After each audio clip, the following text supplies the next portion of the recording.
વિદ્યાર્થી મિત્રો, ગયા લેક્ચરમાં આપણે સ્વાધ્યાયના એક્ઝામ્પલ જોઈ ગયા. હવે એથી આગળ વધીએ ત્રિકોણમિતીય વિધેયોમાં. તો ત્રિકોણમિતીય સમીકરણ, જેમ ચલ એક્સનું સમીકરણ આપણે જાણીએ છીએ, એક્સનું દ્વિઘાત સમીકરણ કે એક્સનું સુરેખ સમીકરણ. તો દ્વિઘાત સમીકરણ આપણે જાણીએ છીએ a ઇન્ટુ એક્સનો વર્ગ plus b into x plus c equal to 0. એ જ રીતે એક્સનું સુરેખ સમીકરણ તો a x plus b equal to c. તો આવા સમીકરણો આપણે જાણીએ. તો ત્રિકોણમિતીય સમીકરણ કોને કહીશું? તો ત્રિકોણમિતીય વિધેયને સાંકળતી સમતાને આપણે ત્રિકોણમિતીય સમીકરણ, સમતા એટલે કે સમીકરણ. તો ત્રિકોણમિતીય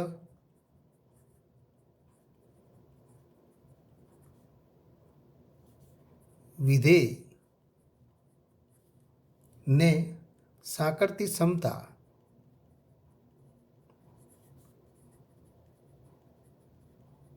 સમતાને ત્રિકોણમિતીય સમીકરણ કહેવાય.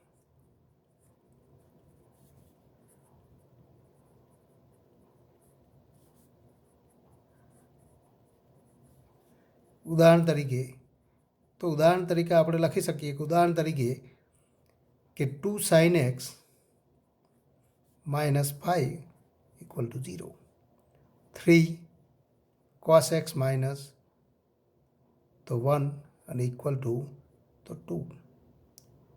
તો આ એના ઉદાહરણો. તો આવા ઉદાહરણો આપણે લઈ શકીએ.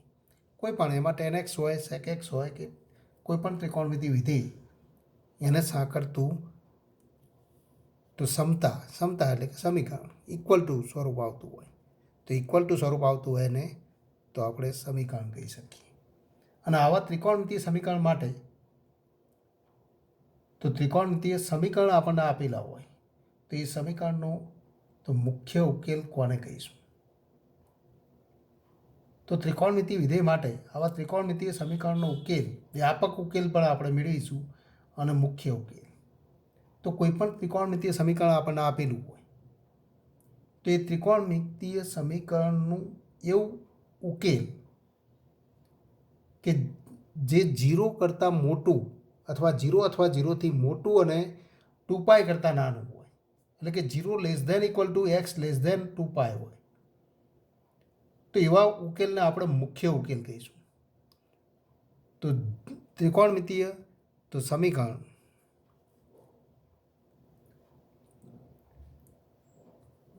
જો આપણે લખીશું, જો ત્રિકોણમિતીય સમીકરણનો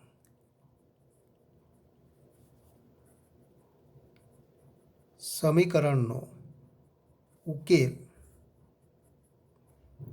0 અથવા 0થી મોટો હોય, એટલે કે 0 less than equal to x less than 2π, તો આ અંતરાલમાં હોય,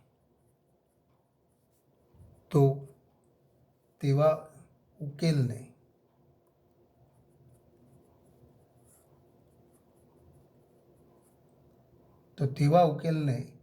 આપણે તો સમીકરણનો મુખ્ય ઉકેલ કહેવાય. તેવા ઉકેલને મુખ્ય ઉકેલ કહેવાય.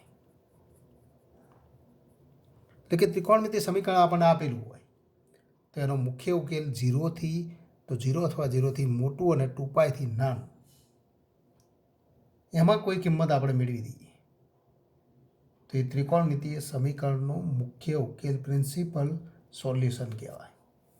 અને ત્રિકોણમિતીય સમીકરણનો વ્યાપક ઉકેલ કોને કહીશું?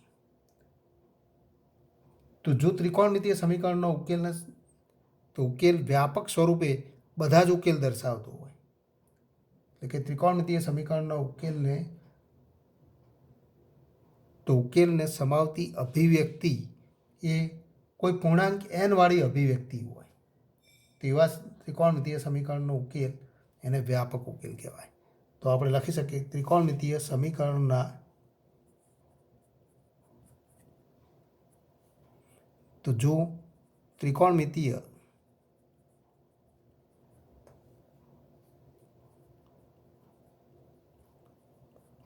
સમીકરણના તમામ ઉકેલને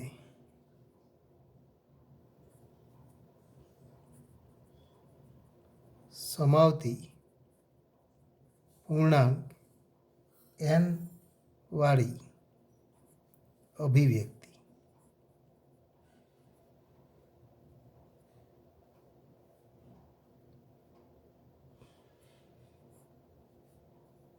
ને ત્રિકોણમિતીય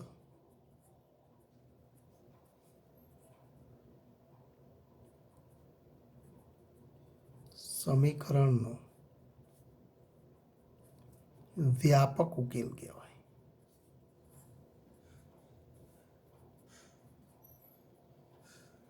તો આ બે સ્વરૂપના ઉકેલ આપણને ખ્યાલ આવવો જોઈએ. એક તો મુખ્ય ઉકેલ 0 થી 2πમાં જે કિંમતો મળે, બે કિંમતો મળે તો એવી એકથી વધુ કિંમત મળી શકે.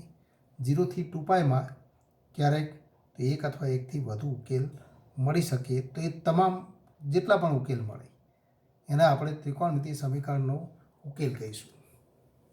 એના મુખ્ય ઉકેલ પ્રિન્સિપલ તો સોલ્યુશન. અને આ વ્યાપક ઉકેલ, તો વ્યાપક ઉકેલ એટલે કે ત્રિકોણમિતીય સમીકરણના તમામ શક્ય ઉકેલને દર્શાવતું સ્વરૂપ એ વ્યાપક સ્વરૂપે n પૂર્ણાંક ધરાવતી અભિવ્યક્તિ હોય તો એને આપણે વ્યાપક ઉકેલ કહીશું. હવે આપણે તો ઉદાહરણ દ્વારા જોઈએ કે મુખ્ય ઉકેલ કોને કહેવાય અને મુખ્ય ઉકેલ કેવી રીતે મેળવી શકાય. તો એના માટે કેટલીક બાબતો ધ્યાનમાં પણ રાખવાની કે એકમ વર્તુળ ઉપર મુખ્ય ઉકેલ મેળવવા માટે જો કોઈ કિંમત આપણને મળતી હોય, કોઈ સમીકરણ આપણને આપેલું હોય, એમાંથી sin x કે cos x ના સૂત્રનો કરતા બનાવીએ. અહીંયા આપણે જોઈએ કે 3 sin x - 1 = 2, તો માટે તો 3 તો cos x - 1 = 2, તો 3 cos x = 3 માટે cos x = 1 મળી. cos x ની કિંમત 1 મળી અને cos x ની કિંમત 1 થાય એવી તો 0 થી 2πમાં આપણને બે કિંમતો મળી એના ચિહ્નના આધારે. તો આપણે સૌ પ્રથમ નક્કી કરીએ કે તો cos વિધેયનું મૂલ્ય કયા ચરણમાં ધન રહે. તો cos વિધેય એક્સિયમ દર્શાવે છે બિંદુનો માટે, તો પ્રથમ અને ચોથા ચરણમાં એ ધન થાય, બીજા અને ત્રીજા ચરણમાં ઋણ થાય. અને એના આધારે તો એ કિંમતો મેળવવા માટે તો આપણે સૌ પ્રથમ એક અર્થ મેળવી દઈએ કે તો કોઈ પણ ઘટક થીટા પ્રથમ ચરણના ઘટક થીટાને અનુરૂપ બીજા ચરણનો ઘટક, ત્રીજા ચરણનો અને ચોથા ચરણનો ઘટક કેવી રીતે મેળવી શકાય 0 થી 2πમાં. તો એ અભિવ્યક્તિના આધારે તો એ ઘટક આપણે મેળવી શકીએ છીએ. એના માટે આટલું ધ્યાન રાખવું કે પ્રથમ ચરણમાં તો રહેલા કોઈ ઘટક થીટાને અનુરૂપ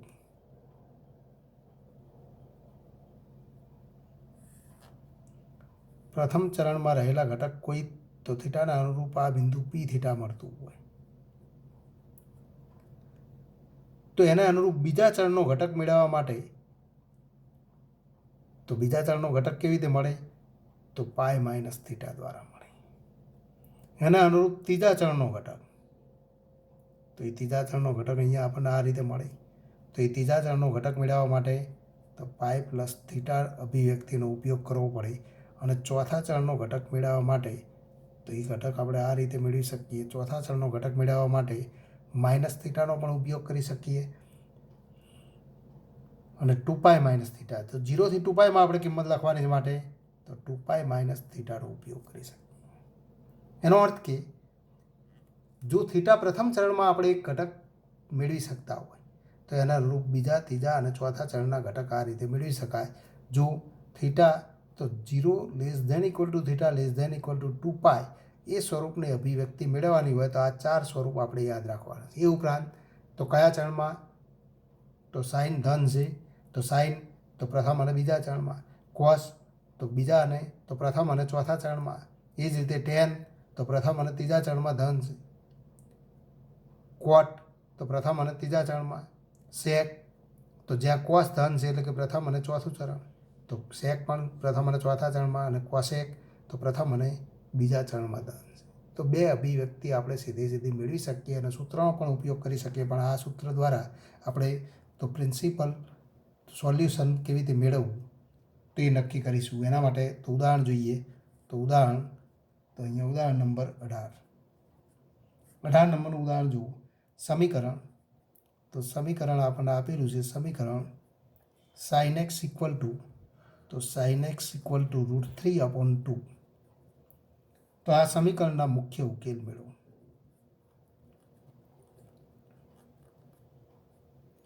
મુખ્ય ઉકેલ શોધો. તો આ સમીકરણના મુખ્ય ઉકેલ શોધવા છે. મુખ્ય ઉકેલ એનો અર્થ કે 0 થી 2πમાં મળતો ઉકેલ. તો જે સમીકરણ ત્રિકોણમિતિય સમીકરણનો ઉકેલ 0 થી 2πમાં હોય એ 0 પણ લઈ શકાય પણ 2π ન લઈ શકાય. 0 <= x <= 2π. તો એવો ઉકેલ. તો અહીંયા આપણે એક ઉકેલ તો જાણીએ sin x = √3/2. તો અહીં આપણને આપેલું છે sin x = √3/2. પણ √3/2 થાય એવો તો પ્રથમ ચરણમાં એક ઘટક આપણે થીટા જાણીએ. જુઓ એવો થીટા મેળવી દો. પ્રથમ ચરણમાં થીટા કયો થાય કે સાઇન થીટાનું મૂલ્ય √3/2 થાય તો ઇક્વલ ટુ સાઇન 60 ડિગ્રી. અથવા સાઇન અહીંયા રેડિયન માપનો ઉપયોગ કરીશું તો સાઇન π/3 તો ઇક્વલ ટુ સાઇન π/3. તો એક કિંમત મેળવી દીધી. તો હવે બીજી કિંમત મેળવો અથવા આપણે લખી શકીએ સાઇન x = √3/2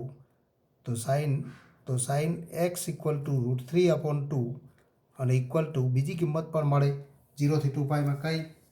તો અહીંયા આપણે જાણીએ છીએ કે પ્રથમ ચરણમાં સાઇન ધન, આ કિંમત ધન છે માટે પ્રથમ ચરણમાં ઘટક આપણે મેળવી દીધો. તો એના અનુરૂપ બીજા ચરણનો ઘટક મેળવો. તો બીજા ચરણનો ઘટક કેવી રીતે મળે તો આપણે લખી શકીએ સાઇન π - π/3. તો સાઇન π - π/3 તો એનું મૂલ્ય પણ ધન મળવાનું છે માટે આપણે લખી શકીએ તો સાઇન x = sin π/3 તો સાઇન x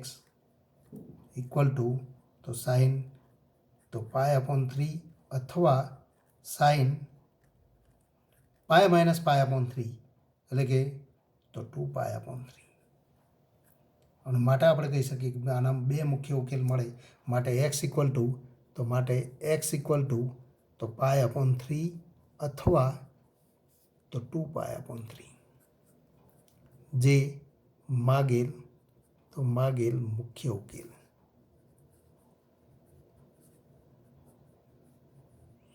તો આ રીતે આપણે બે મુખ્ય ઉકેલ મેળવીશું. એના માટે તો આ જે એકમ વર્તુળ આપણે દર્શાવેલું છે તેને ધ્યાનમાં રાખીશું. આ જ રીતે તો બીજું પણ એક ઉદાહરણ જોઈએ. ઉદાહરણ નંબર તો અહીંયા તો ઉદાહરણ 19 પણ એ જ સ્વરૂપનું છે. આમાં ઋણ કિંમત છે તો એ ઉદાહરણ પણ જોઈ લઈએ. તો ઉદાહરણ તો 19 સમીકરણ tan x = -1/√3 ના મુખ્ય ઉકેલ શોધો.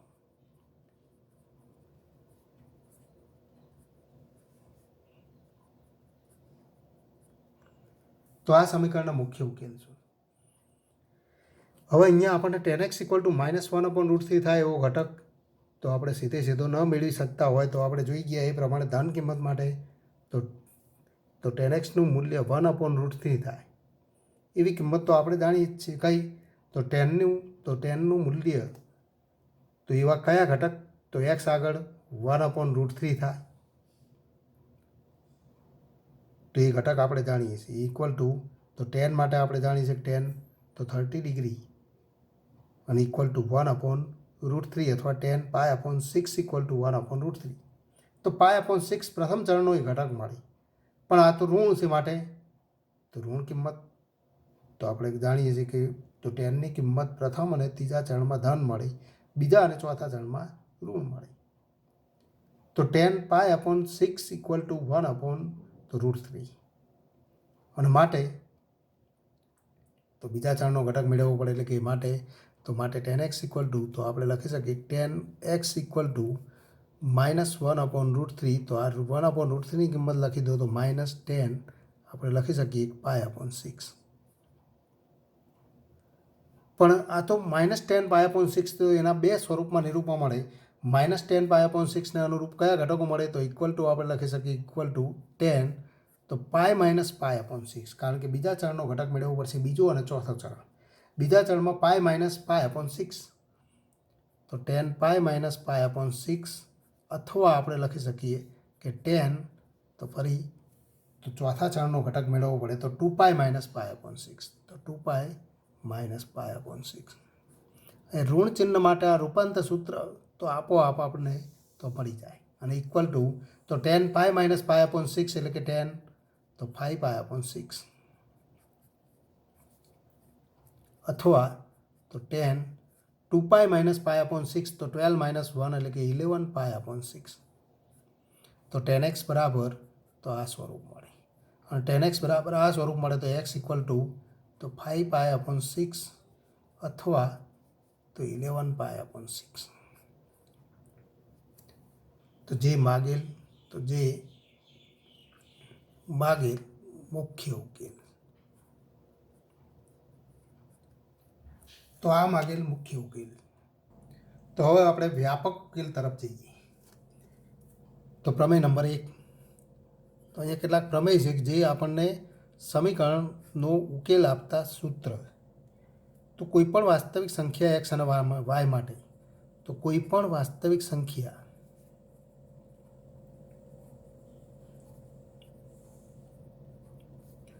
x અને y માટે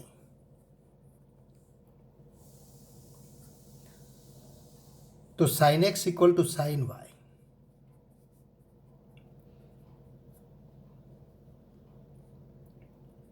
તો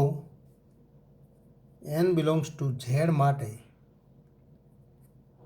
તો n બિલોંગ્સ ટુ z માટે x ઇક્વલ ટુ તો x ઇક્વલ ટુ n પાય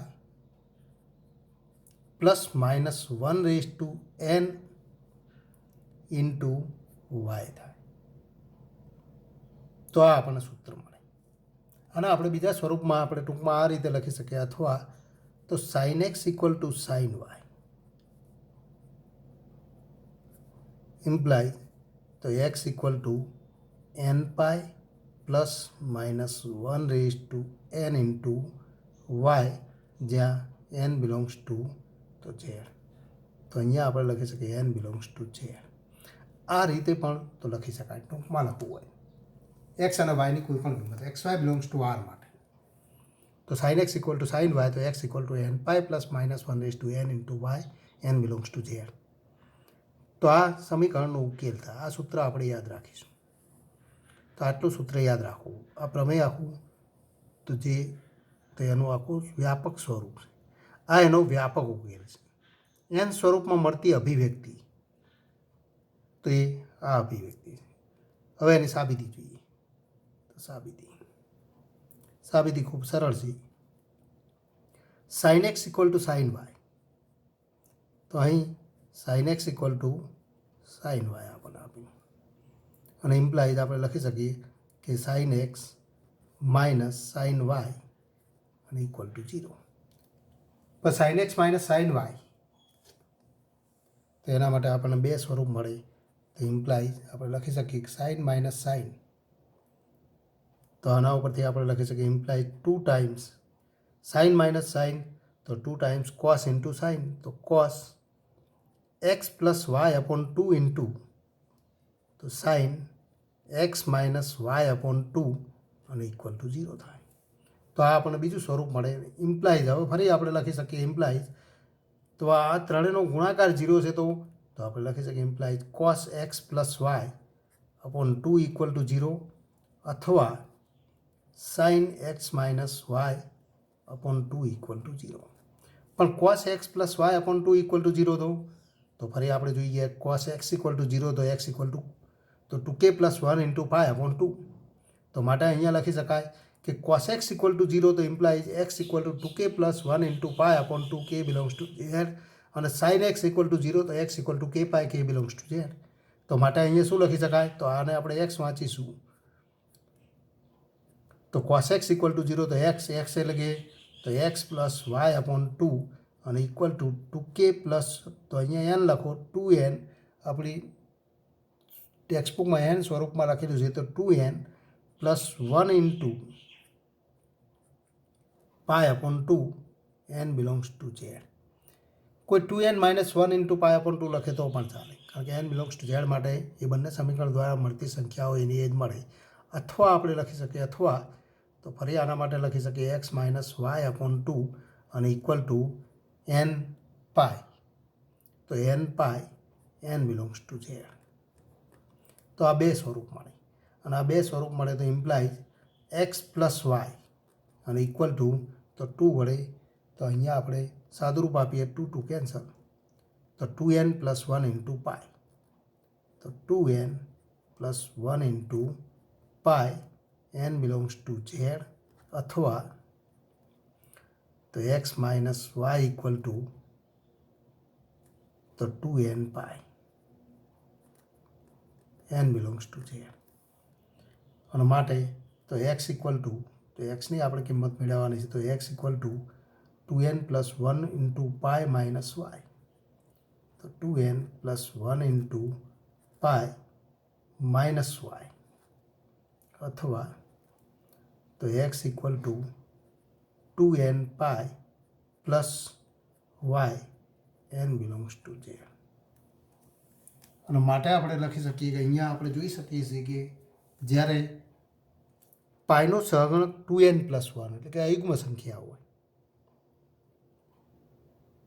ત્યારે તો આનું ચિહ્ન માઇનસ છે તો માઇનસ 1ની 2n પ્લસ 1 ઘાત લખી શકાય અને 2n હોય ત્યારે માઇનસ 1 રેઝ ટુ 2n પણ લખી શકાય એટલે કે આના આપણે તો બંનેને અલગ અલગ સ્વરૂપમાં લખવાને બદલે વ્યાપક સ્વરૂપે લખવું હોય તો એક્સ ઇક્વલ ટુ આપણે લખી શકીએ કે 2n પ્લસ 1 ઇન્ટુ પાય તો plus minus 1 raise to 2n plus 1 કારણ કે 2n પ્લસ 1 અયુગ્મ સંખ્યા છે તો ઇન્ટુ વાય અથવા તો x equal to 2n pi plus minus 1 raise to 2n into y n belongs to Z તો આવા સ્વરૂપમાં લખી શકાય પણ આ બંને સૂત્રને એક સાથે લખવા હોય તો ઇક્વલ ટુ આ 2n પ્લસ 1 છે એની જગ્યાએ કે લખી દો તો કે પાય અથવા n લખી દો તો પણ વાંધો નથી તો કે pi plus minus 1 raise to k into y કારણ કે 2n પ્લસ 1 અયુગ્મ ઘટક તો અયુગ્મ ગુણક છે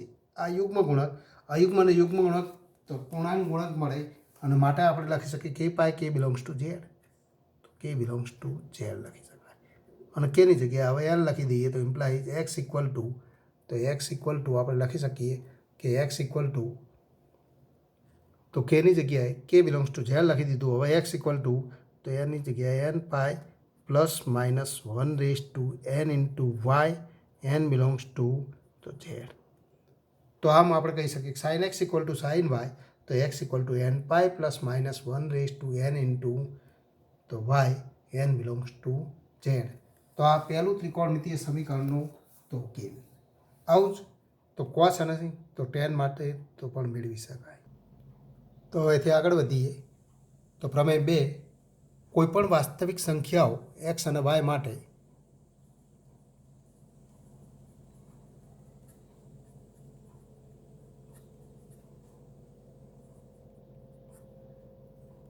cos x equal to cos y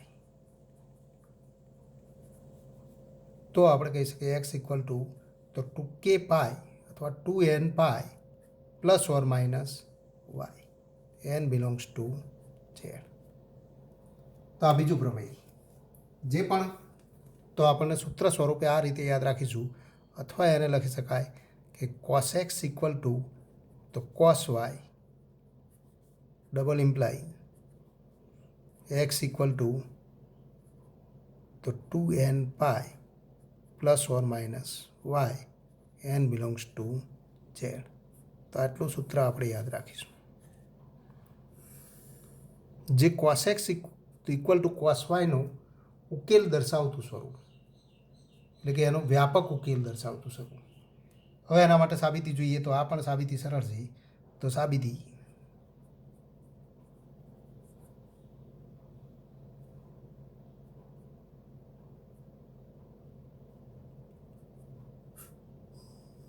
કોઈપણ વાસ્તવિક સંખ્યાઓ એક્સ અને વાય માટે તો cos x equal to cos y આપણને આપેલું છે તો cos x equal to cos y તો ઇમ્પ્લાય તો આપણે લખી શકીએ cos x minus cos y equal to 0 પણ cos માઇનસ cos તો એના માટે ફરી સાદું રૂપ આપો તો minus 2 times sine into sine તો સાઇન x plus y upon 2 into sine x minus y upon 2 and equal to 0 and imply sin x plus y upon 2 equal to 0 अथवा sin x minus y upon 2 equal to 0 पर sin x plus y upon 2 equal to 0 दो तो sin x equal to 0 तो x equal to k pi તો આપણે લખી શકીએ x plus y upon 2 અને equal to n pi n belongs to z अथवा x minus y upon 2 અને equal to પણ n pi n belongs to z અને implies x ને સૂત્રમાં કરતા બનાવો તો x equal to 2n pi minus y તો 2n pi minus y n belongs to z अथवा x equal to तो 2n pi तो 2n pi plus y n belongs to z અને ઇમ્પ્લાઇઝ તો આ બંને સૂત્રને એક સાથે લખવા હોય તો x ઇક્વલ ટુ તો 2n pi plus or minus y તો plus or minus y n belongs to z લખી શકાય આમ cos x equal to cos y હોય તો x equal to 2n pi plus or minus y થાય અને એ x equal to 2n pi plus or minus y હોય તો cos x equal to cos y થાય એટલે કે ડબલ ઇમ્પ્લાઇઝમાં પણ આ પરિણામ આપણે તો સાબિત કરી શકીએ તો આ માગેલું તો પરિણામ હવે આવું ત્રીજું પ્રમેય તો એના માટે આપણે તો આગળ વધીએ તો આ જ રીતે ત્રીજું પ્રમેય પણ આપણે લખી શકીએ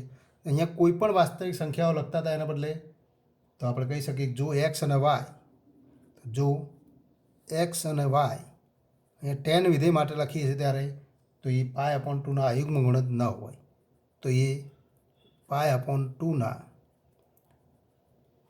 અયુગ્મ ગુણિત ન હોય તો આપણે કહી શકીએ તો જો tan x equal two tan y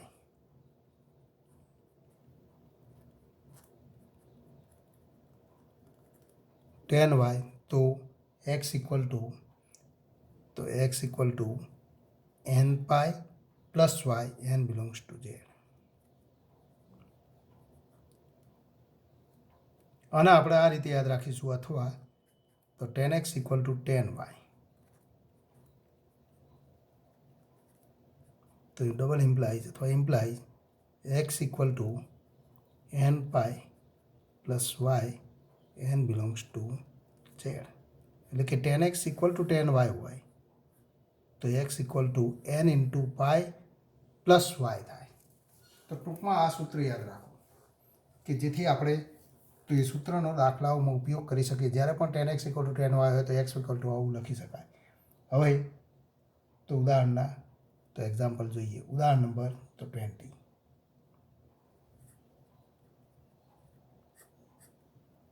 અને સાબિતી પણ આપણે જોવાની છે તો પહેલાં સાબિતી જોઈ લઈએ અને સાબિતી પણ ખૂબ સરળ છે તો પહેલાં સાબિતી જોઈ લઈએ સાબિતી કારણ કે અહીંયા સાબિતી આપણે આપેલી નથી તો સાબિતી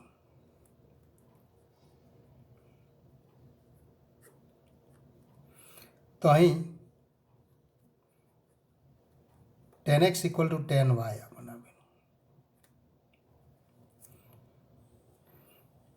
તો એને sin x cos x માં લખી દો તો sin x upon cos x tan y ને આ બાજુ લઈ દો તો પણ વાંધો નથી sin x upon cos x equal two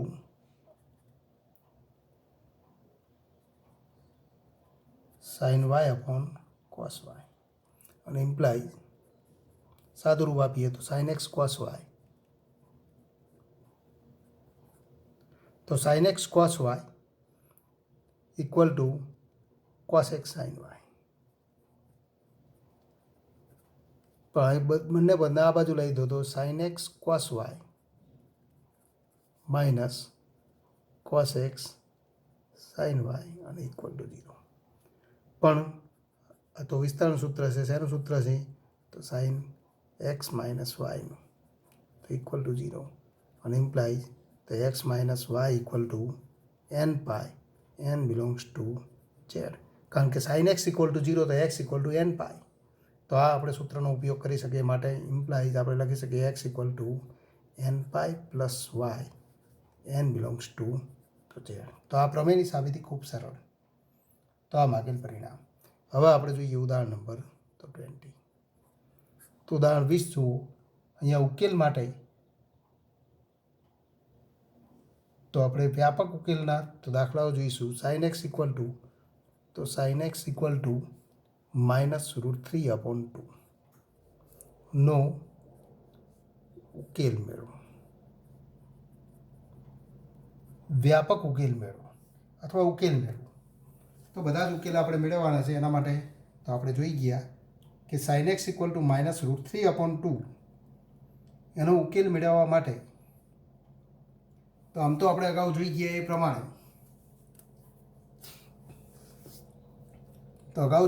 પ્રમાણે sin x ઇક્વલ ટુ -√3/2નું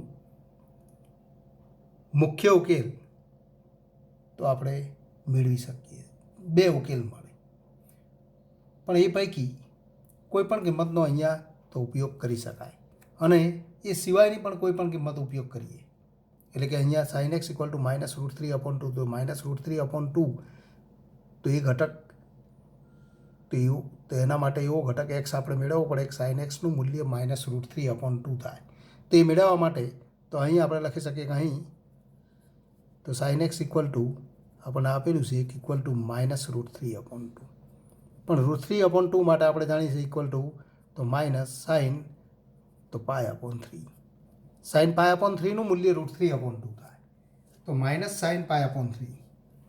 પણ અહીંયા આપણે તો ઘણા બધા સૂત્રોનો ઉપયોગ કરી શકીએ. sin π/3 એટલે કે sin -π/3 એનો ઉપયોગ કરીને પણ ગણતરી કરી શકાય.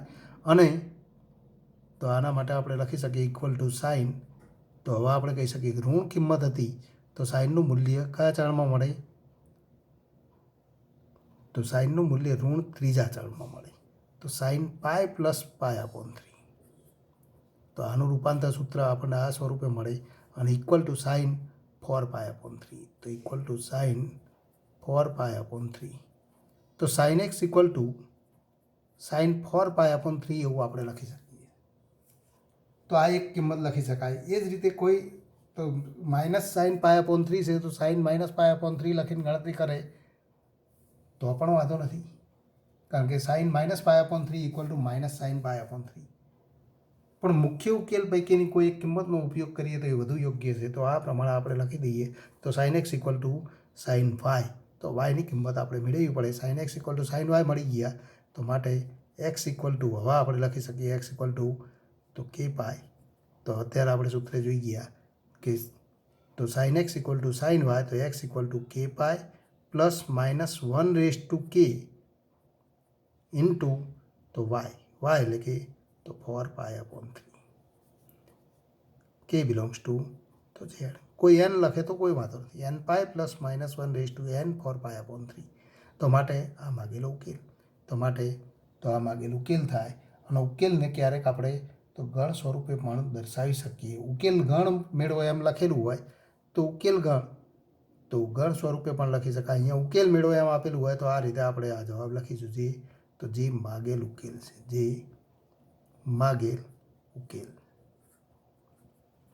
એમ કહીશું. હવેથી આગળ વધીએ તો એક્ઝામ ઉદાહરણ નંબર તો 22. તો tan 2x equal to -cot x plus π/3 ઉકેલો. તો આનો ઉકેલ મેળવો. અહીંયા આપણને 2x અને તો x પ્લસ π/3 યોગ્ય પ્રદેશગણમાં આપણને આપેલા છે, જેથી tan 2x અને તો cot x પ્લસ π/3 વ્યાખ્યાયિત થાય. પણ અહીંયા આપણે ઉકેલ મેળવવો હોય તો tan x equal two tan આનું ટેનમાં નિરૂપણ કરવું પડે. tan x equal two tan y સ્વરૂપમાં લખવું પડે. તો આનું ટેનમાં નિરૂપણ કરવા માટે તો ફરી સૂત્રનો ઉપયોગ કરો. -cot x plus π/3. તો કોટનું ટેનમાં નિરૂપણ કરવા માટેનું સૂત્ર તો આપણે જાણીએ કે ઇક્વલ ટુ માઇનસ તો tan π/2. તો માઇનસ ચિહ્ન એમ નામ રાખીએ cot થીટા તો એનું tan π/2 માઇનસ થીટા એટલે કે -x -π/3 આવું લખી શકાય. તો એનું રૂપાંતર સૂત્ર તો એનો આપણે ઉપયોગ કરી શકીએ કે cot x plus pi upon 3 હતા તો એને આપણે તો આ સ્વરૂપે લખી શકીએ. અને જો આ જ તો સૂત્રનો આપણે ઉપયોગ કરવો હોય તો ફરી આપણે જાણીએ છીએ cot થીટા તો minus cot theta equal to 10 pi upon 2 plus theta, તો એ પ્રમાણે પણ ઉપયોગ કરી શકાય. એટલે કે અહીંયા જો આપણે આ પ્લસ ચિહ્ન લખવું હોય તો સીધું રૂપાંતર લખવું હોય તો રૂપાંતર સૂત્રનો ઉપયોગ કરો તો માઇનસ cot થીટા, તો માઇનસ cot થીટા તો એનું રૂપાંતર મેળવવા માટે તો 10 પાય અપોન 2 પ્લસ થીટા કરો તો તેનું રૂપાંતર તો કોટમાં થાય તો 10 પાય અપોન 2 પ્લસ એક્સ પાય તો એક્સ પ્લસ પાય અપોન 3 તો સીધું 10માં રૂપાંતર મળી જાય અને એ રીતે ગણતરી કરો. હમણાં આપણે જોઈ ગયા માઇનસ, ત્યારબાદ માઇનસ ચિહ્ન લઈ લો અને ગણતરી કરો તો પણ વાંધો નથી. એક આ રીત. બીજી રીત તો 10 તો અહીંયા માઇનસ ચિહ્ન રાખો, minus 10 pi upon 2 minus x minus pi upon 3, ફરી માઇનસ ચિહ્ન અંદર લઈ જાઓ તો 10 minus pi upon 2 plus x plus pi upon 3 થઈ જશે કે જે ચિહ્ન મળે એ તો પ્લસ થઈ જશે અને ત્યારબાદ તો સૂત્રનો ઉપયોગ કરો તો 10 2x ઇક્વલ ટુ આ થાય અને આ સ્વરૂપ મળે તો માટે તો 10x ઇક્વલ ટુ અને એક્સ વાંચો 2x ને એક્સ તરીકે વાંચો, 10x ઇક્વલ ટુ 10y અને y તરીકે વાંચો. તો 10x ઇક્વલ ટુ 10y તો આપણે જોઈ ગયા કે 10x ઇક્વલ ટુ 10y તો x equal to n pi plus y, તો આ y ઘટક હતો અને y વાંચો અને x વાંચો તો આપણે લખી શકીએ x એટલે કે 2x, તો માટે 2x equal to n into pi તો n into pi plus y તો yની જગ્યાએ આ ઘટક લખી દો તો પ્લસ તો પાય upon 2 plus x plus pi upon 3 તો n બિલોંગ્સ ટુ z. હવે આનો આમ તો સરવાળો કરી દેવાનો હતો પણ હવે સરવાળો કરીએ. પાય અપોન 2 પ્લસ પાય અપોન 3 તો ઇક્વલ ટુ તો 2x તો માટે 2x equal to n pi plus pi upon 2 plus pi upon 3 કરીએ તો 6 લસા અને અંશમાં 5 થાય તો 5 પાય અપોન તો 6 તો plus x plus 5 pi upon 6 n belongs to z. અને માટે x ઇક્વલ ટુ તો આપણે લખી શકીએ n pi upon 2 plus x upon 2 તો plus x upon 2 plus 5 pi upon 12 n belongs to z. તો આ માગેલ ઉકેલ તો x સ્વરૂપે લખો તો આપણે તો એ સ્વરૂપે આપણે ઉકેલ મેળવીશું n pi upon 2 plus x plus 5 pi upon 12. પણ અહીંયા આપણે એક્સ તો આ તો એક્સની કિંમત આપણે લખીએ છીએ પણ આ પદને આપણે આ બાજુ લાવવું પડે, સીધું આવું સ્વરૂપ લખીએ તો એ યોગ્ય નથી. કેમ કે ફરી એક્સને આ બાજુ લાવો ત્યારબાદ 2 વડે ગુણી દો, એક્સને સૂત્રનો કરતા બનાવો અથવા તો એક્સ અપોન 2 આ બાજુ લઈ દો અને ગણતરી કરો એક્સ માઇનસ એક્સ અપોન 2 એટલે કે માટે x upon 2 equal to n pi upon 2 plus તો 5 pi upon 12 n belongs to z. માટે x ઇક્વલ ટુ તો ફરી 2 વડે ગુણી દો તો n પાય પ્લસ તો 2 વડે ગુણીએ તો 5 pi upon 6 n belongs to z. અહીંયા આપણે ગણતરી સીધી x તો 2 વડે ભાગી દીધા પણ ઘણીવાર આ ગણતરીમાં ભૂલ થવાની શક્યતા, તો એના માટે આ રીતે ગણતરી કરો 2x માઇનસ એક્સ તો આ પદના આ બાજુ લઈ દો તો આ પદના આ બાજુ લઈ દો તો એક્સવાળા પદ પહેલાં એકત્ર કરી દો તો 2x માઇનસ એક્સ કરશો તો આ સીધું પદ આપણને મળી જશે કે 2x માઇનસ એક્સ એટલે કે x equal to n pi plus 5 pi upon 6. તો આ ગણતરી આપણે કરવાની જરૂર નથી તો સીધું 2x માઇનસ એક્સ એટલે કે x equal to n pi plus 5 pi upon 6 n belongs to z. જે માગેલ ઉકેલ છે, વ્યાપક ઉકેલ છે એમ પણ કહી શકાય અથવા ઉકેલ છે વ્યાપક તો ઉકેલ. તો આ સમીકરણના ઉકેલ માટે તો આપણને સૂત્ર આવડતા હોવા જોઈએ કારણ કે 10x ઇક્વલ ટુ 10y તો x equal to n pi plus y. તો એ સૂત્રનો ઉપયોગ કેવી રીતે થાય છે એ પણ આપણને ખ્યાલ આવવો જોઈએ, એ બાબત ખૂબ મહત્ત્વની છે.